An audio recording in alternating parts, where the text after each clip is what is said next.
Saturday edition of the Garden Report as the season gets going here, and the Celtics are 2-0 after their home opening win against the Heat. Want to dig deeper on this one, this matchup in general this year, because I thought it was another intriguing matchup in what's become a long line of them between these two teams. The East Finals rematch, Celtics get their revenge here against a shorthanded Heat team. Now, I forgot to mention that last night. It is important to mention that Caleb Martin was out, Josh Richardson out, a number of Heat out tonight. Jimmy Butler's resting. It looked like he was resting last night too, Brady, as I welcome you in here. For sure.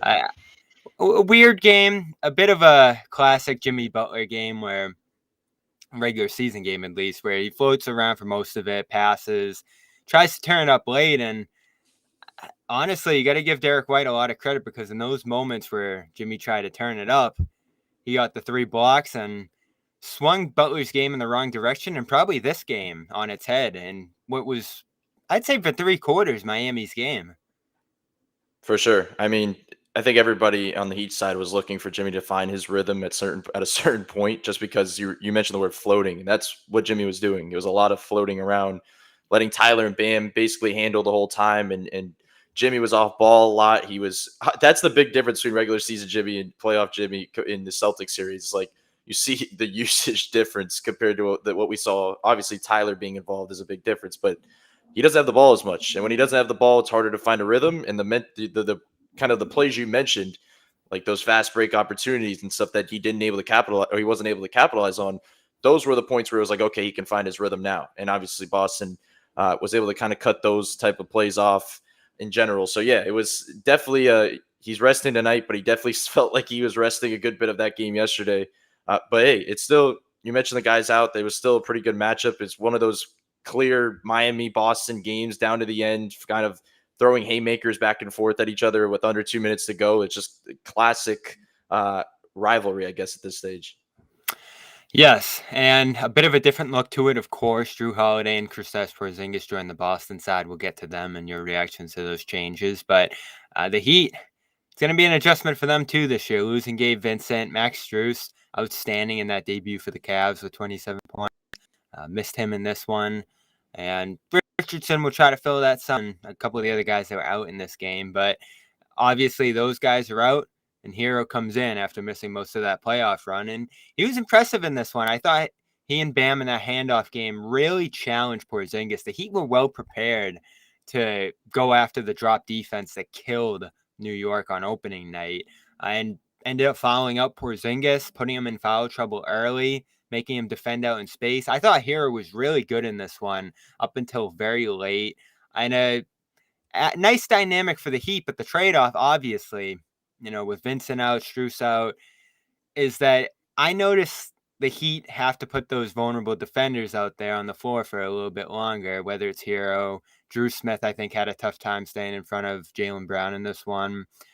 Down the line, Kyle Lowry even was a guy that Boston could hunt in this game. So the Heat look better offensively than they did at points last year in this one with the new personnel. But defensively, the Celtics, especially late, were able to go after some of those smaller guards and mismatches and win the game with some good execution. Yeah, they definitely, I mean, from a Heat perspective, I think a lot of fans were mad at the the small lineups that Miami was throwing out there just because it didn't feel like they were doing a lot of positive. Number one, if you're playing like a Drew Smith, Kyle Lowry, Tyler Hero lineup, the one thing you should be able to do is take care of the basketball. And the one thing that Boston was doing was forcing turnovers. So it's like, if you're not taking care of the ball on the offensive end in that lineup, what is it out there for? And I thought a lot of Boston's offensive runs was within that lineup, especially because whoever caught that ball in Boston's offense, whoever was the initial trigger, they were sending that second guy immediately. And what is Boston's offense good at? Making the quick read and sending that pass to the opposite corner, and all of a sudden they're getting a Derek White 3 or a Jrue Holiday 3. So I think you saw a lot of that, of them trying to like make up for the fact that they didn't have the size to compete one-on-one with those Boston guys. And yeah, they had a lot of their poor defenders out there late in the game. Specifically, the late game offense for Boston was whoever Kevin Love was guarding, put him in the pick and roll. Kevin Love, we know what's going to happen there. He's not a guy anymore that's really sitting and drop. He's going to blitz out and kind of force you to get the ball out of your hands. They did a lot of that. They were able to make those reads down the stretch, and they were able to score a couple of those times at that point. I think the big difference is Miami's not going to have that lineup closing many times. Like you mentioned, Caleb is going to be closing most games. Haywood Highsmith's another guy we haven't mentioned, but he's going to actually be closing a lot of games for Miami when healthy. And then obviously we'll see what Josh looks like when he gets back in the fold. So I think ideally it's funny because it's like we're talking about Miami looking more kind of polished offensively and weaker defensively. And everybody coming into the season was finding out the flip way. It was like, how are they going to be able to score? And they found ways to score against that Boston team, actually. And they was kind of going back and forth in that way. So I thought that part of it was interesting. But yeah, Porzingis definitely changes you mentioned him, changes the dynamic, obviously, for that offense. Kevin Love they mixed kind of different coverages around, but having to like have a guy that has to guard the perimeter in that way and stretch the floor, moves things around. They put Bam on Jaylen Brown, obviously, to start that game. Kind of once again it's a really fun matchup because it's not something you see a lot where they have to like move around so many matchups. Because we can go back to the regular season last year or the playoffs, like there's been so many different individual assignments that have changed on both sides. Like each game, they kind of move the pieces around a little bit. So I think that's a fun thing to track. But obviously, the Porzingis thing is a little bit more difficult to track, I guess, for Spo right now with this roster. Yeah, definitely. And he still made his impact out there, especially sealing some smaller guys in transition after he didn't get many threes to go early. It was a 3-point barrage for him on opening night. And I was talking to Jalen after, and he said he felt like Miami was trying to cut him off a little bit with Kevin Love and some other guys out there from the 3-point line. So they moved him inside, and he did some damage in there. I mean, my favorite play of the night was obviously the pass he made out of the double team. We really haven't seen a lot of Porzingis' passing yet, but get him in the post, and he is able to draw multiple defenders in there, and he made a great skip pass to Jalen for one of the bigger shots down the line of this game. And you mentioned it, the corners were open.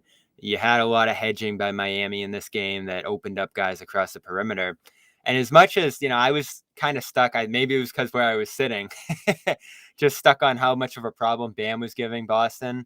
And Boston obviously went small around Porzingis in this one. Didn't play Horford a ton at the 4. I don't think they actually played him at all at the 4 in this one. So Miami found ways to exploit the wings and Porzingis directly. I thought Bam was outstanding in this game, posting up and facing up guys. One of his better offensive games I've seen against the Celtics. And I'm sitting there going, oh, geez, why'd the Celtics start small?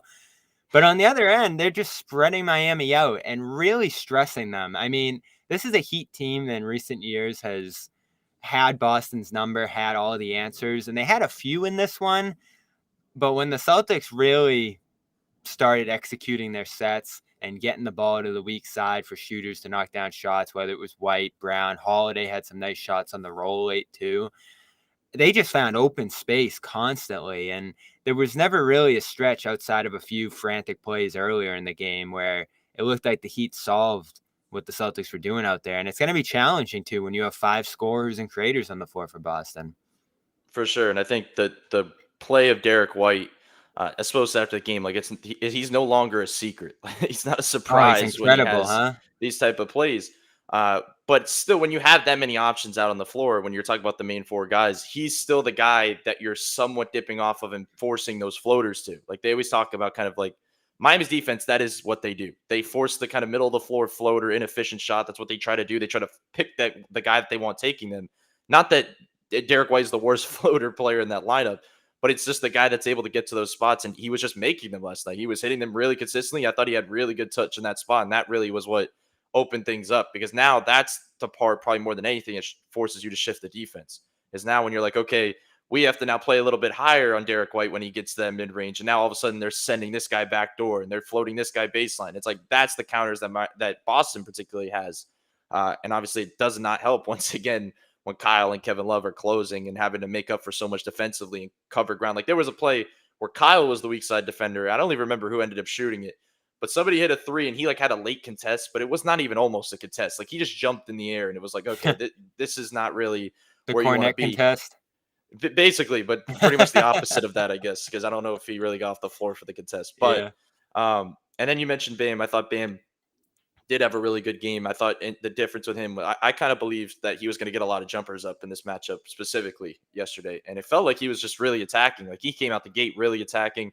The Boston didn't really send many doubles at him or send a lot of help at him. It was basically like one-on-one with Porzingis, just use your speed to your advantage, try to get to that baseline and try to work an angle. And he was able to kind of use the rim as his protection and kind of get good shots around the rim off. So I thought that was a good sign. And obviously, you mentioned the action that was more important than anything. It was insert the Bam in the mid post, Tyler comes off a handoff, and it felt like there was almost every lineup they were in. That was like the one thing that was smoothly operated offensively and got them into the right spot. So that was kind of their main thing, but defensively for sure was tough down the stretch with that lineup, as you said. Yeah, and they were willing to live with that. It got frustrating at points, and the Heat had that 5, 6 point lead throughout running those actions. But I almost wonder if the Heat spamming that a little bit led to Jimmy ending up out of the offense for much of this game because you pretty much were wondering when he was going to turn it up, and he never really did. And that ended up being probably the difference in the game. He's just not a guy who's gonna really assert himself until later in the year, and he wants other guys to shoot. He wants other guys to find their rhythm. And you're sitting there as a Celtics fan probably and just breathing a sigh of relief that that's the case. For sure, for sure. And I think the issue with it is you're also seeing the role players for Boston kind of kick in and give those much needed plays where Miami's like core role players aren't in there. They have these other guys in, and they're Miami's kind of I was looking getting around ready like, for the Jrue Smith game. He hit a couple shots early, but then he oh got my. attacked and he was out of there. No, I don't think I think Miami fans were not really thinking that was coming, but he actually played better than I think a lot of fans thought he would. Like 3 or 4 Yeah. from three, you'll take that from Jrue Smith. Like that's something you'll take. But I think that was kind of the big thing was like they didn't have that extra punch from whoever, a Caleb, a Josh. They didn't have like that extra punch where it's like Thomas if Bryant struggled. Yeah. yeah, he was another guy that did struggle. I think he was he didn't really attack or look to score at all. But it's like when you don't have that and Jimmy's coasting, that's just a lot on Tyler and Bam's plate. Like they did not have that third punch from anybody at that point. I thought Kyle gave them good minutes. I thought Kyle was assertive. He was aggressive and took shots. He was efficient. But still, it was not like that much needed extra punch like a Derek White gave them or somebody else. Like there was different good minutes I thought Boston had with the role players that kicked in. That I was like, okay, like the rebounding, the offensive rebounding was obviously another topic we could have that I thought that was punishing Miami. But yeah, I thought the overall kind of third punch was kind of what was missing on Miami's side. Yeah, Joe loves offensive rebounding. I think it's going to be a big thing for this Mm, team this year. I think he admired the way the Hawks did it against them in the playoffs, and now he's got the personnel to do it. They're going to sell out on yeah. that and try to get those extra chances. They create good threes too, of course. I think the Celtics got a extra 3 or 2 here or there off those Mhm, offensive rebounds. O'Shea Brissett came in and gave them 3 yeah. after not playing on opening nights. There was another role contribution that Boston got there. So you got a top 6 here that's pretty dangerous, and I'll get your just thoughts on Boston coming into this year. They're prohibitive favorite, of course. You see what they're capable of at their best. The Porzingis factor, him playing at this level and stretching defenses out, and he had this offensive rebound. If we're going to stay on that topic, where he just kind of smacked the ball off the glass, grabbed it, and just dunked on Love's head Mm, at one point. He's raining down threes on opening night. He's really got people excited. The rim protection, I think, has been pretty good too, better than expected, I think. And then this game, he faced a challenge where Bam was going at him directly and outpowering him. He's still not a guy who's going to really hold his ground the way we saw Horford do in recent years and Grant Williams even. But as far as just covering space and using length and playing that drop spot, he's about as good as anyone you can think of at that spot. His pick and roll numbers were amazing last year, and now you're seeing it play out for this team. And the defense has me most excited because the offense speaks for itself with him. He's just going to hit shots and score a ton. for sure. He's a prototypical type of stretch big that you'd want in that system. He makes a lot of sense for their top guys. I think just the overall view, uh, I like I was saying before, I thought the matchups were a fun thing to track because it's not like a normal 5 guards 5 kind of thing because Bam's not guarding Porzingis at this stage. It's Kevin Love. And then they're putting it's not like Bam is now guarding Kevin Love's guy at the 4. He's guarding Jaylen Brown. So I think that stuff is fun to kind of just track and see that there's so much versatility on both sides. And I think that's kind of the big thing is offensively, they do have a lot of versatility. They have a lot of things that they can get to. Jrue is a guy I just I like him as a player, but it's also funny to see like when he joins a team with Tatum and Jaylen Brown and he's able to play off ball in that way. First play of the game, he hits the spot up corner 3 because they helped off too far and Kyle was dipping off. And it's like, okay, that's the different dynamic that he can bring. It's like it's not a lot of on ball, necessary. And that's what he did in Milwaukee too, I guess. It was a lot of kind of giving the ball up and being able to play in that role and being willing to do it. And I think that was big as well. So I think my biggest question, I guess, from an outside perspective of Boston was how Horford will be utilized. And I don't know if that's probably something that you guys are still probably trying to figure out as well. But like, where does he plug in specifically, and how are they going to work lineups around him and all that stuff? And I think spinning it back into yesterday's game, it's like I think the question is obviously Boston's depth and how they will kind of produce throughout the season. And then Miami obviously didn't have a lot of depth yesterday. They think, a healthy roster, that's one of their biggest strengths. Yesterday, when you have those guys out, the depth did not look great, in my opinion. So when you have when you're relying on starters versus starters, top players versus top players, it's a tough team to compete against when you're looking at that starting five on Boston's side and you're trying to just throw haymakers at each other. And Jimmy's also coasting. So I thought that was just kind of the big thing for them. It's probably the number one question with this team, that big spot, and how much it sustains throughout the year. Mm-hmm. Porzingis played 38 minutes on opening night. Last night, he probably comes in a little bit low with the foul trouble and fouling out. I got the exact number here in front of me somewhere, but the injuries with him. I mean, he hasn't played much more than 60 games in any of the recent years. Last year was a little bit of an anomaly for him staying on the court for longer. And, he talked during the preseason that could have been maybe even closer to 70 games if he didn't get sick. So 30 minutes last night, probably would have been around 36-ish, 35 if he didn't have foul trouble. So, can you use him a ton? Can you rely on him throughout the floor of the year? It's good to have Horford there. And it looks like, they talked a lot about going lineup by committee throughout the year. If they weren't going to go double big in this one and try to match up with Miami's size, I don't know where they're going to do it. Like, I feel like they're just going to run that small lineup out there and try to use that to their advantage no matter who they're seeing on the other side, especially when, Luke Cornett really struggled during the preseason. First game, they ran him for 11 minutes and it didn't go great. Neemias Queta showed some signs in preseason, but still doesn't really seem like a guy that they trust at that spot yet. And of course, Grant's gone. So, you have O'Shea who can maybe slide over and guard some five. He did it in this last game against Bam on a possession or two. But overall, it's Porzingis and Horford, and you need those guys to stay healthy.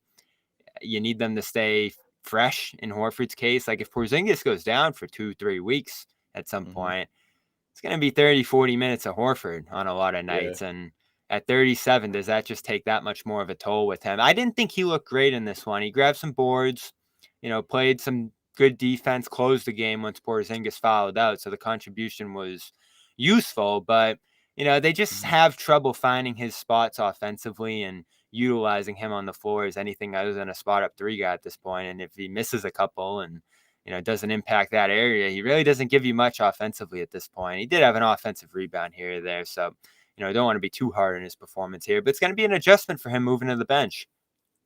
Yeah, I know he was not as involved, I guess, as I thought he would be, specifically in this matchup when he was coming in that role.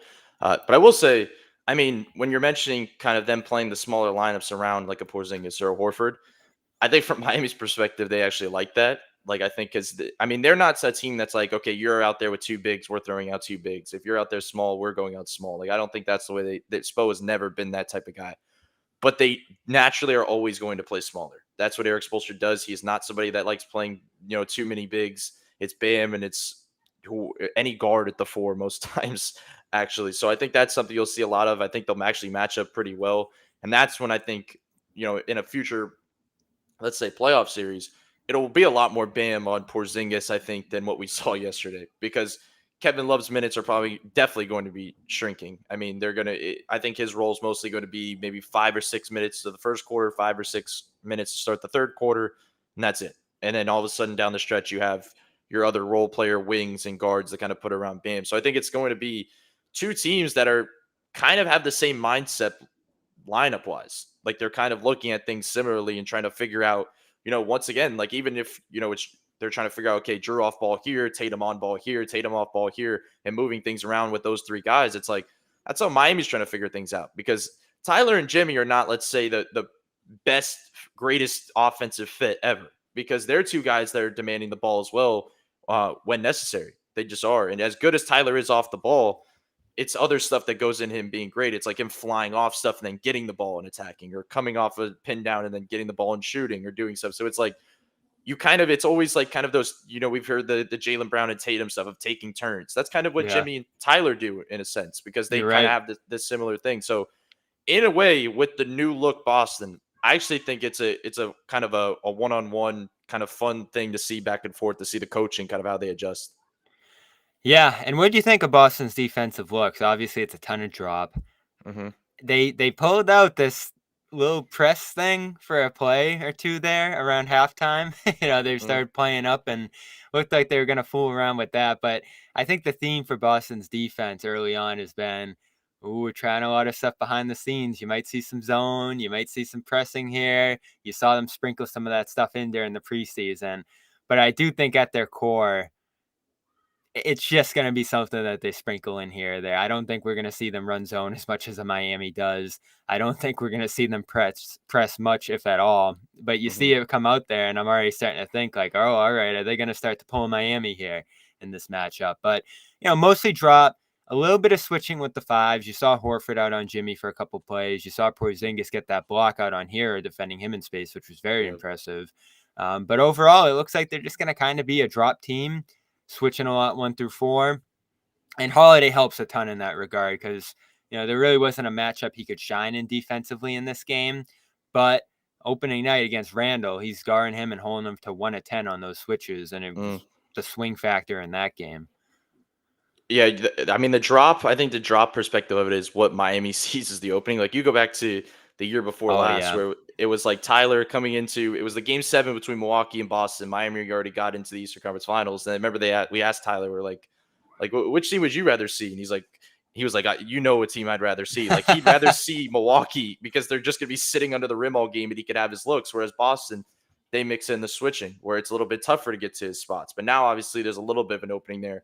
But when you mentioned switching 1 through 4, I think that's kind of the biggest gift of this new kind of Boston starting lineup because I think they really can mix things in and just kind of switch all of that.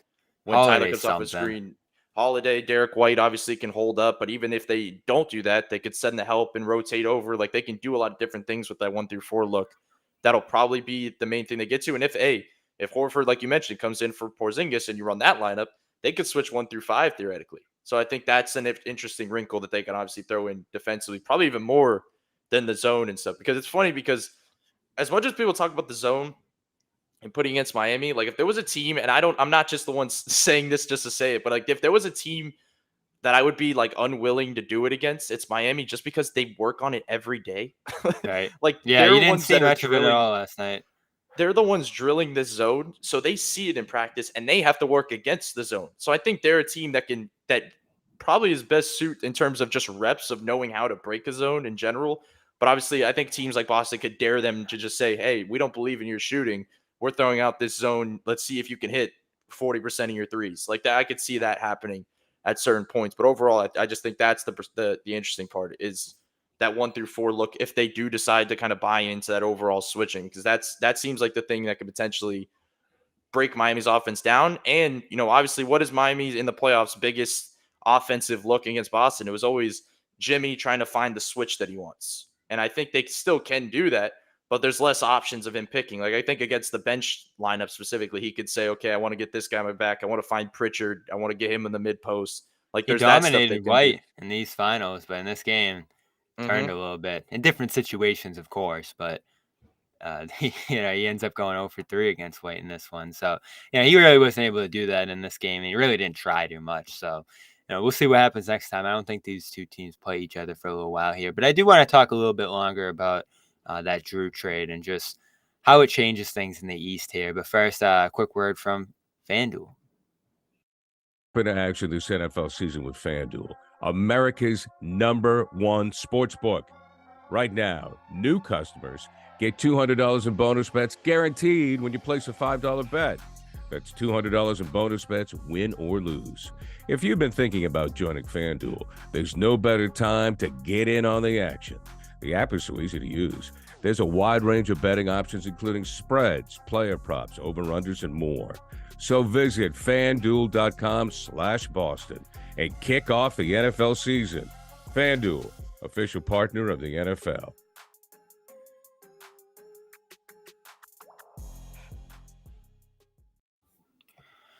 So, Jrue Holiday, you talked a little bit about him. Still getting used to this team. Obviously, he just arrived about 2, 3 weeks ago now with that trade. And as far as what this team does defensively, I think something like a zone would have been more intriguing when they were playing bigger. when they had Rob and Porzingis out there together and they were going with all that length and size. But they end up making the trade, Rob, Brogdon, a couple future firsts, and going with another guard here. And I love it just because you see it again last night. This is all stuff Smart would do for them, and even higher level here in Holiday. Of course, the shooting is much better too. And I thought they were really going to miss that Smart stuff when they traded him. I didn't love the Porzingis trade at first. Had some questions about him that I think he's answered early on here. And then on top of that, you get your Smart impact here in Holiday with the switching, with guarding up positions, and even as just the kind of defensive quarterback for this team. It's an interesting matchup with the Heat, though, because he struggled against them in that first round series last year. Butler really took advantage of him. Offensively in the playoffs, he struggled to shoot for the last couple of years here, which is going to be interesting to watch too when that time comes. But as far as Smart replacement here, if you were going to pick anybody, it'd be Jrue. So I think the trade made all the sense in the world, despite giving up a great shooter in Brogdon and a really versatile, impactful defender in Rob. Yeah, I think when people saw the trade of Smart going out, like from an outside perspective, it was like, okay, the perimeter defense makes you feel a little bit better about them, in the playoffs that you could they lost that type of defender and now you can do different things. But then you replace them with kind of a more efficient version of Marcus Smart, obviously, who is a much more trusted offensive player. Obviously, you see the stats in the bottom, 7 for 13, and then obviously he was 1 for 4 from three. I think that's kind of going to be the thing in the playoffs when there's more, I guess, less rim attempts and it's more about the outside shot, because we've seen that over past years. And that's kind of what it comes down to for Jrue. Like when he had like the really good run that one year, it was like his shooting was pretty decent. And it's like, if you kind of force him to shoot and kind of see what that looks like, which is, it's going to be similar, honestly, to what they did with Marcus Smart. Because if you remember, obviously he's the guy you dip off of and forced to shoot. But in a way, when you're looking at this Boston starting lineup, Jrue is probably the guy that you're still dipping off of, because you're not dipping off of Derek White much. You're not dipping off of Tatum or Brown, and obviously what Porzingis is this stage. Like he's probably the guy you're choosing. So he's kind of the X factor in a lot of these matchups to shoot the basketball, because he's the one that can open things up most. So I think that part of it will be interesting. But yeah, the defensive stuff you mentioned, we were just talking about switching all over the place. He can handle himself against bigger players. Boston's a team that is not worried about that much. Like we see a lot of Jaylen Brown unbanned in these matchups. Like they trust that matchup in the low post. They say like, okay, we dare Bam to kind of play the post, because that's not his greatest attribute offensively. It's more about the face-up stuff. So they do that type of stuff, where now they could do that with Jrue, but even differently, because he's that much more physical, that much of a guy on the perimeter and all that stuff. But once, like you said, though, Jimmy Butler, seeing that matchup is not like petrified. Let's just say that, because after what he just did in that first round, it's like he was able to pick him apart. And I have literally never seen Jrue Holiday look like that defensively, because what he was doing offensively was just so tough to deal with. That was just such a surprise. Will we see that again? We'll see. But that part of it aside, it's like they got what they needed. I do like the move for Boston to get Jrue Holiday on both sides of the floor. And look, and he's losing Marcus Smart, aside from the basketball stuff, which is always what I go to first. But losing Marcus Smart as a team leader, I mean, there's not many better people to get than Jrue Holiday to kind of be in that locker, to lead that group, to kind of be around the young guys. So I thought that was a really good move for them just overall. Yeah, he's played very unselfishly so far too. Uh, Went to the bench early in the preseason, seemed willing to do it if necessary. We'll still see how that plays out. It seems like he's going to be a starter here with Horford off the bench, but yeah, he didn't have any issues with that. And such a willing screener so far. You mentioned his positioning in the offense. It's going to be hard to play off him when he's a screener so often, and kind of shifting the matchups there, especially against a team like Miami, where you're bringing guards into the matchup so often. So his screening's great. It's a nice compliment for White, who I think is an awesome screener too with that guard spot. Celtics loves setting screens with their guards, especially away from the ball. We haven't seen a ton of the off-ball movement and actions with them yet early in the schedule. It's been a lot of high screen and roll with the Porzingis Tatum combination there. But in a game like this, where Miami moves to cut off Porzingis, all of a sudden you're able to bring in the guards to the actions with Holiday screens and White screens. I don't have the screening numbers in front of me Yeah. here, but it feels like they're 2 games. Holiday has just set a million screens for these guys because it's where he's going to get involved. And the one thing, I actually wrote about this morning, Brady, the one thing you wonder with a team like this a little bit is the sacrifice aspect, because obviously they have 4 stars. There's going to be a guy basically every night who isn't going to get his shots, who isn't going to score. And this one, it was Horford. In the first game, Brown took no shots in the fourth quarter. Hmm. And every night you're going to be kind of, writing, asking questions about it, saying like, oh, how'd this happen? How do you feel about this? And so far, all the guys have reacted pretty well to their sacrifice, whatever it is. Jrue, I think, is going to be off the ball a lot more on this team. Jalen, I think, is going to go way down the scoring hierarchy here and have to contribute in other ways.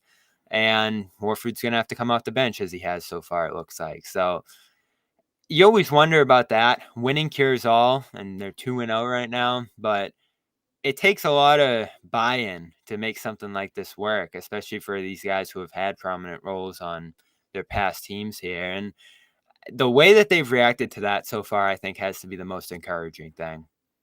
Yeah, that definitely is necessary. And I think that's something, obviously Miami talks a lot about kind of buying into certain stuff, but with their young guys, kind of with the undrafted stories I hear about all the time. It's tough to buy in. Like a guy like RJ Hampton that comes in and gets a two-way that has no business getting a two-way. That part of this game is so necessary to be able to take chances like that. So when you go all in, like as on a Boston team, and you get a bunch of guys to put in your lineup and say kind of figure it out, which is essentially what they're doing because they have so many guys that can obviously do stuff offensively. You have to have the guy that's willing to play off ball. You have to have the guy that's willing to take less shots. And like you said, we'll see who that is. Maybe it doesn't have to be the same guy every game. Like in theory, I think that's probably best, kind of depending on matchup. Maybe you kind of move things around. But still, I think there has to be a one or two of those guys mentally saying, okay, if I go into this game and I only get this many shots, I have to be okay with that. And obviously, it's not going to be Tatum. Jaylen Brown and Jrue Holiday will probably have to kind of balance that a little bit and kind of figure out who that guy is. I think Jrue is probably going to be much more willing just because he's done it before and he's played on kind of big teams in that range, and he's older and he's a veteran It's and his he game can do it. too. Like It he is. can be a lot more complimentary and pass first. It's similar to Jimmy because Jimmy says like I don't care about my shots and he kind of do it in the mud.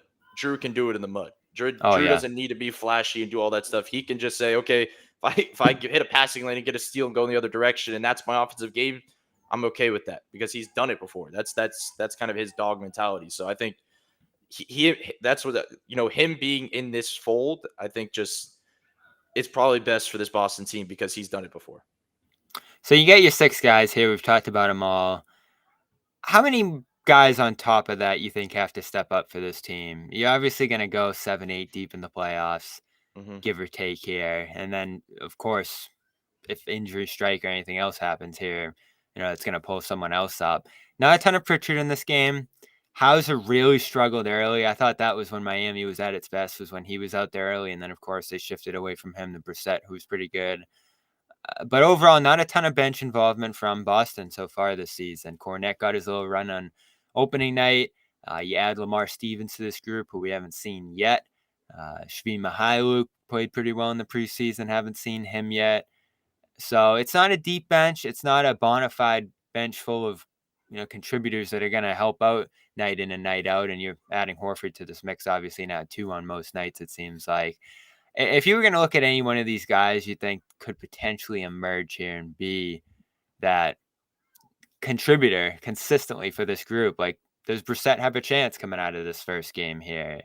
Will we finally see Pritchard more, after the big preseason he had? Or will Hauser kind of resettle himself and have a year similar to last year? Of course, he wasn't a guy who really contributed at all to that Heat series here. So Joe plays a little thinner, a little tighter. But you're always going to need some bench contributions, as Miami knows well.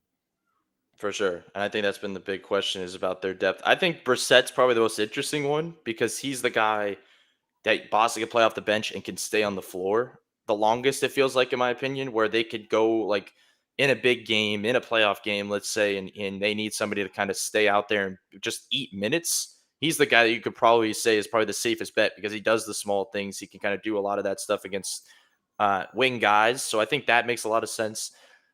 As for, the Pritchards of the world, I think, they're going to need those guys in the regular season, man. They really are. Because obviously you mentioned, like, if one of these guys goes down for 2 weeks, everything shifts. And now all of a sudden you have a little bit of usage to utilize and you need somebody to step up. And I think kind of the big thing, the question will be, can this Boston team be like a high level 3-point shooting team? Because if they can have those guys on the floor and shoot at a high level, like, yeah, you're sitting very nicely. If that's not the case and you're having these kind of blips as a shooting group off the bench specifically, it's harder to keep those guys on the floor. And then all of a sudden you're playing a team that can attack those guys. And now it makes it a little bit tougher. So Brissett's the one that kind of intrigues me. And then obviously this is a team. I think people have called this team a regular season team because they have the talent. But I think the wonder will be, can they be a playoff team as well? Because when it cuts down to 7-man rotation, they have a pretty strong 7 guys in general. So that'll be the part to monitor. What's regular season team versus playoff team kind of battle, I guess we're going to have until the end of the season with most teams, I guess. But this team feels like kind of a pretty decent chance to kind of fill both of those kind of holes. Yeah, and they have a good chance to extend this hot start they're on here. It's Washington on Monday, Indiana on Wednesday, who plays them pretty tough, who I think is a pretty good team, but should be beatable, and then on to Brooklyn next Saturday. So could be a 5-0 start at least here for this team if they take care of business. The Heat are in Minnesota tonight as we record this. Bucks on Monday, which is going to be fun. Brooklyn on Wednesday, and then Washington and the Lakers later into November. So they're going to have a little bit of a challenge here to start. Of course, the biggest thing with this team, we've talked about with Wes Goldberg and a couple of the other guys down there, not getting Lillard, having to pick up the pieces after that, integrate in some new guys here. Of course, we talked about Jrue Smith and Josh Richardson's back, which I think was kind of an underrated move. If he can get healthy. Highsmith, you mentioned, is pretty good. Played well in the playoffs when they called on him. And then, down the line here, a lot of younger guys. Surprised we haven't seen Jovic yet. Jaquez hasn't done a ton, especially in this Boston game. So, you're just almost confident at this point that these kind of guys are going to step up for Miami. But you also forget that it is a process, and there's a reason these guys are kind of unsung and undrafted and whatever it might be. Not all of them are going to hit. Some it might take time. Some it might be matchup dependent. But as usual, without the Lillard trade here, we are with the Heat having to rely on an influx of guys that, at least for right now, the league at large really isn't that familiar with. So what are you expecting out of them this year in general? Like, can these guys step up again and get them into the playoffs and lead them on a run? Or it's going to be a little different without guys like Strus and Vincent, who they really came to rely on? Yeah, I think they're not expecting Jimmy to play a whole lot of games. I think that's number one. You could see that at the way he played last night, and then obviously he's resting tonight. That's going to be the case. So it's going to be a lot of Tyler and Bam. The question has been kind of can they be like a top 5 defense? I think is number one, because they have the defensive guys on this roster. They were kind of hanging around that range last year. So the question is, can they be in that fold? And obviously it does not help when 3 of your better perimeter wing defenders are all out at the same time. Like, talk about just a terrible roll of the dice. But Jovic, you mentioned, obviously was kind of the guy that we were saying could potentially be the guy that pops and kind of gives them new life and maybe a new look. But I just don't think he's ready. I don't think he's ready right now. I think Spo has kind of talked about the fact that he just needs the ball in his hands. And I don't think he's great enough at this stage as a spot-up shooter to keep him on the floor long enough. And when you need the ball in your hands and kind of playing this, like, he'll play tonight, he'll probably play pretty decent. He'll play a lot of playmaker and do a lot of that type of stuff. But in terms of like when a healthy Heat roster is out there, it's tough to kind of find his role in that range. As for Jaime Jaquez, he's a guy that's ready right now. He's a guy that, in that opening game, had, not a flashy stat line, but he played like really strong, had good minutes. He looked under control. That's a guy that can obviously plug right in, specifically when Jimmy's out, because he's talked about how he watches so much of Jimmy's film and all this stuff. He tries to mirror his game after him. They'll literally just kind of plug him right into that role and see what he can do. And then the other guys, it's just about, like I said, defensively, 3-and-D guys. Like, it's literally that simple for this team. They need guys that are going to, you mentioned pressing and zone, that are going to guard you baseline to baseline, like Haywood Highsmith or Josh Richardson, and just absolutely hound you. And ideally could shoot 38, 39, 40% from 3 on the other end, and you're kind of sitting in a nice spot. So it's about, can they get that? Because look, they went from a first seed in the Eastern Conference to being in the play-in. Pretty much because they were number 1 in three-point shooting to 30th in three-point shooting. So for this team, it really might be as simple as that. So we'll see if they can get that punch. It really is about getting healthy and kind of finding that range. A lot of people do bring up Gabe and Max. I like them as players in general, but when you look at their numbers last season, it's not a hard thing to replace. 33, 35% shooting from three, not a crazy number of points per game. They can have guys step up in that way to kind of fill that gap statistically. But the question will be, can Tyler take that leap? Can Bam take that leap? And I think the focus on right now is pretty much Tyler, because he's the one that's going to have the ball in his hands a ton. Yeah, and then of course it's a trade factor too. You could still go out and make a trade. They got some contracts here that are going to be interesting in that regard, especially the Lowry one they're expiring. And one guy I'm looking at, and we mentioned briefly earlier, who I think could help this team. And there's a whole Portland Miami thing that they're going to have to get past from the offseason. But Malcolm Brogdon, strong start out there in Portland, playmaker, shooter, experienced veteran who can play next to this team's stars, doesn't need the ball in his hand to succeed. And of course, it'd be the added dynamic of him trying to get back at Boston after they traded him here. If, that's still any motivation in his mind. One of my predictions going into this year, and something I'm looking out for, is whether Miami could make a move for a guy like that. I think the money relatively lines up with Lowry and Brogdon. And of course, Portland would be willing to part with him for the right price, I'd imagine, given where they're at in their rebuild now. But he's looked good in his first couple of games. I don't know if you've watched them a ton, but hitting his threes again, close to 20 points a game off the bench for them in their first 2 games up there. I think that'd be a good target for them. Something like that. Just an infusion of offense, a guy who can still execute what they want to do defensively, and just is more of a bona fide night-to-night contributor than a lot of the guys we just talked about. Yeah, that's interesting. I mean, they really do need point guard. Like, that's kind of the big thing here. It's like Lowry, man. nobody expected Kyle Lowry to be starting lineup this year. That's not a good look right now. And when you don't have a backup point guard to back that guy up, when you're putting Drew Smith in there, who was just newly signed to a contract, who people did not think was going to be signed to a contract. People didn't think he was going to get a two-way, even kind of solidify that two-way. And here he is kind of playing big-time minutes, being literally the first guy off the bench against Boston in the second game of the year. They do need point guard help. They need to figure that kind of who that guy could be. I don't think it's going to be a big name. Brogdon's an interesting one because he can play that kind of on-ball point guard role, get guys in their spots, kind of play off ball, do a lot of stuff that, if a guy's out, he can kind of play in that range of a heavy pick and roll player. So it is an interesting perspective that they could kind of mix that type of guy in. But I don't know. They need somebody. They do need a point guard at some point in this season because Kyle's not playing close to 82. And then when it gets to the playoffs, you're not playing Kyle close to 35 minutes either. They want to tame his minutes. They want to tame his game. So it's like at some point, you're going to have to figure something out to have an innings eater of some kind to kind of just be serviceable. Because I'm not a guy that's like needs to be, traditional point guard, traditional this, traditional that. But you do need a guy that can kind of settle you into offense when necessary. You can't just at all times run everything through giving the ball to your big man and running down the floor. Because Bam's kind of their best playmaker at this stage, and he's the guy that does it at extremely high level. But you're asking this guy to be your best defender, one of the best defenders in basketball, score 20 points per game, and then also be your best playmaker. Like, at some point, you got to take the burden off of this guy. They've done that a ton through 2 games too. I watched a little bit of that Detroit game in the opener, and it's a big part of that game too. Just him in that high post with the ball in his hands, and they're gonna have to have a conversation too about what the goal is. This, at least to start the year, doesn't look like a championship team.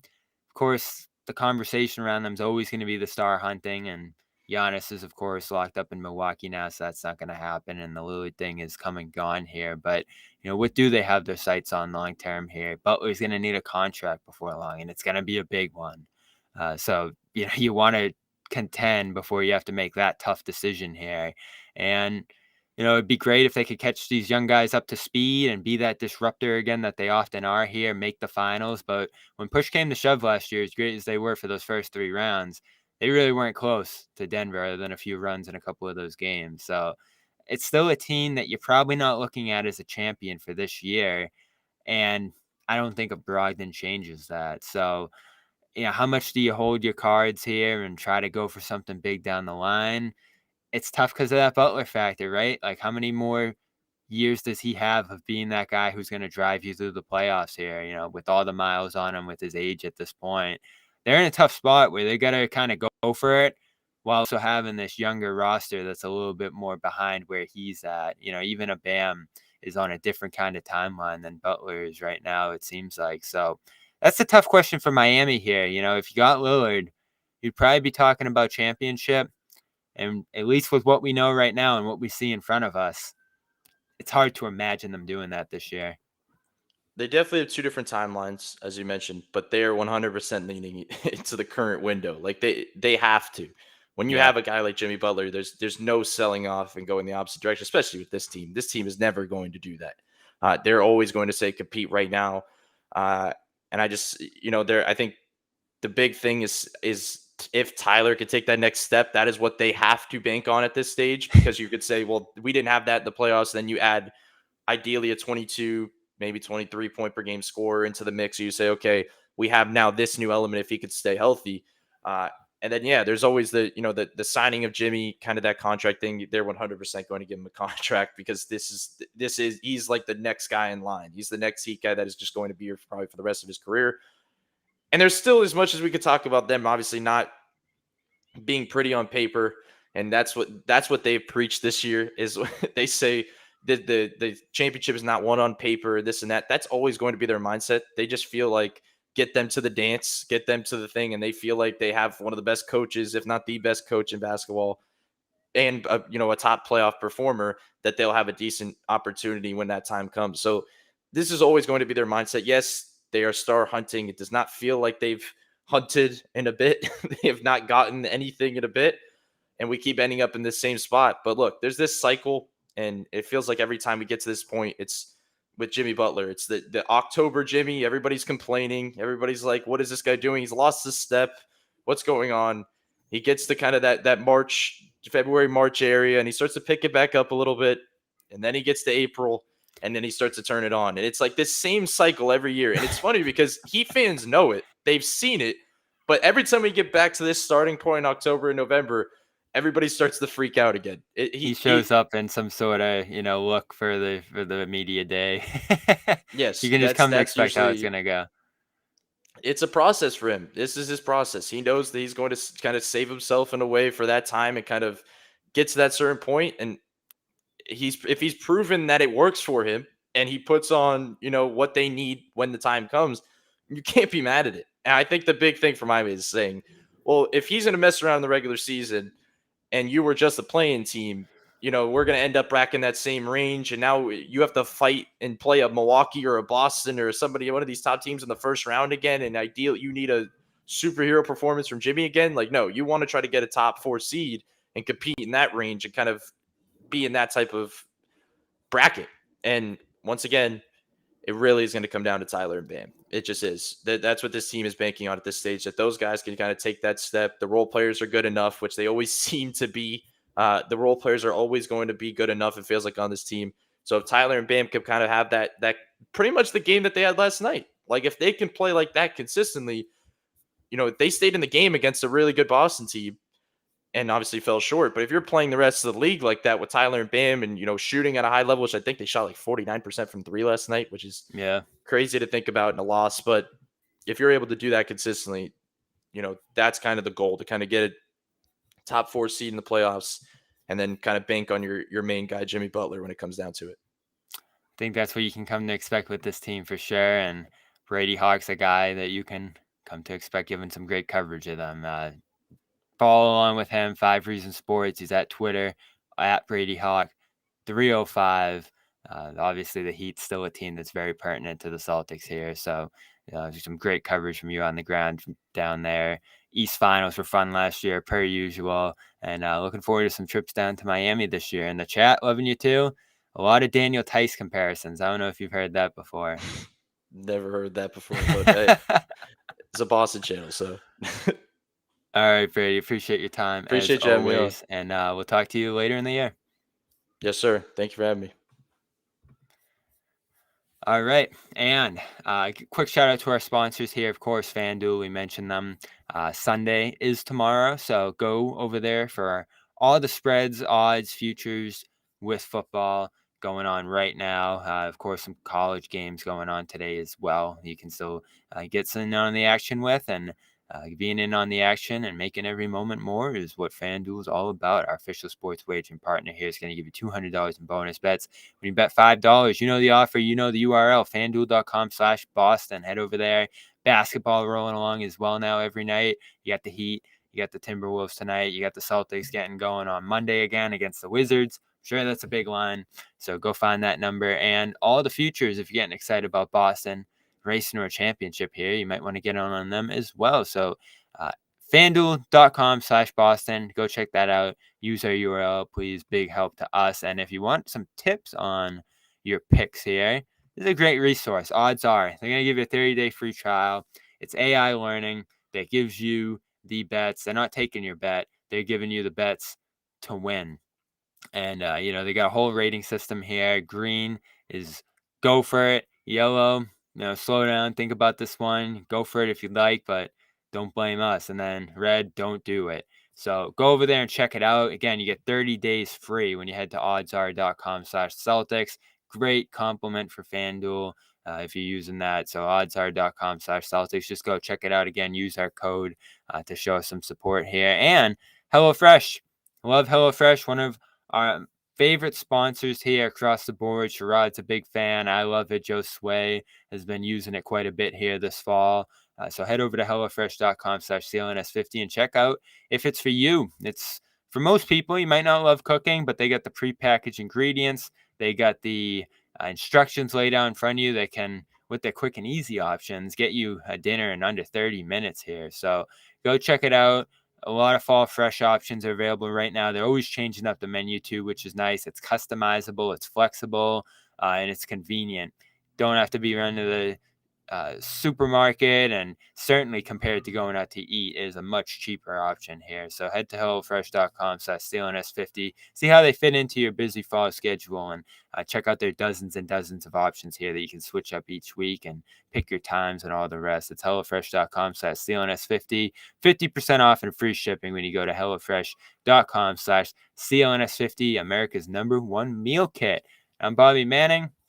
We got a nice day off tomorrow after a pretty crazy first week here for the Celtics. Enjoyed these games. We're getting to some film at some point here from the first week of games, and we'll have post-game coverage remote here of Celtics Wizards on Monday. They're down in Washington getting ready to play that one before they come back out to play the Pacers on Wednesday. So a couple manageable games here.